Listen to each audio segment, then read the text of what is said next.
Do you remember the film Cloverfield?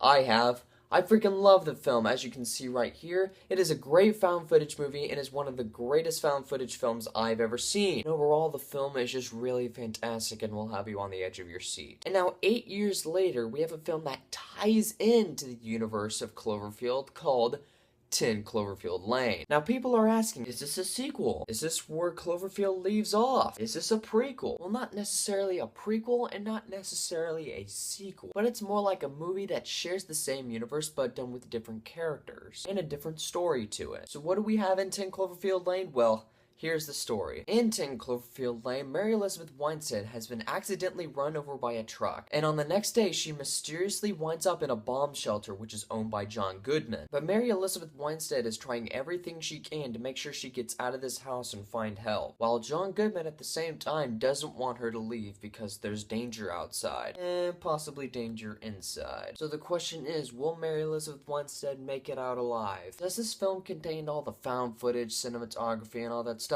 No, it really doesn't. This movie is shot like an actual film, like an actual horror film. And for a movie that is basically a standalone tie-in to the original Cloverfield, I have to say that Cloverfield is the best horror/thriller film of the year. Not only because it has the writer of Whiplash in it, but because this film has interesting characters, really good story, and perhaps one of the great scares you can have all year. In this movie, the story is really great. You actually feel for the character and you want her to make it out alive, while having to deal with the dangers on the outside and inside. So it winds up being a really intense movie. The performances are superb. They're fantastic. Mary Elizabeth Winstead is great as the main character. John Gallagher Jr. is really incredible. But the biggest showstopper in this entire film is John Goodman. Oh my god. I mean, people, can we just give John Goodman a freaking special Oscar just for this performance? I can't imagine John Goodman just getting nominated for an Oscar like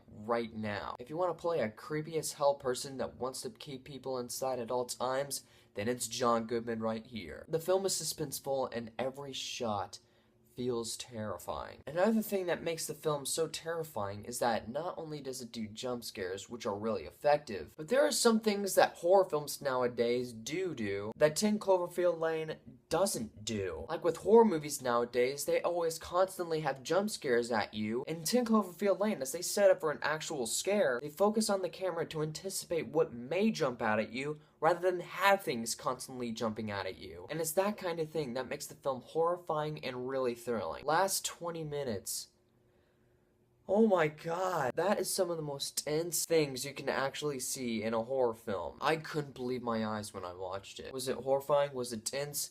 Yes, it was. Not only will you leave tense, but you will leave your jaw dropping. But here's a special question that people get from me nowadays. Look, Nukem, is there gonna be a monster from 10 Cloverfield Lane? Well, if you haven't seen it, I won't spoil it, but you know what? Screw it. I'll spoil it anyway. It's...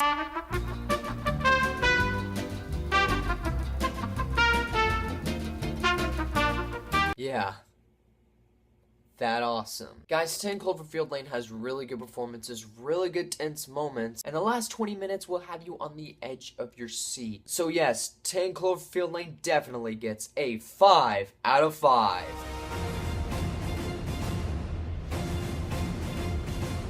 Alright guys, that is my review on 10 Cloverfield Lane. Comment below, let me know what you thought about the film. Find me on Facebook, Google+, or probably message me on YouTube if you feel like it. My name is Luke Nukem, and you have been blown away.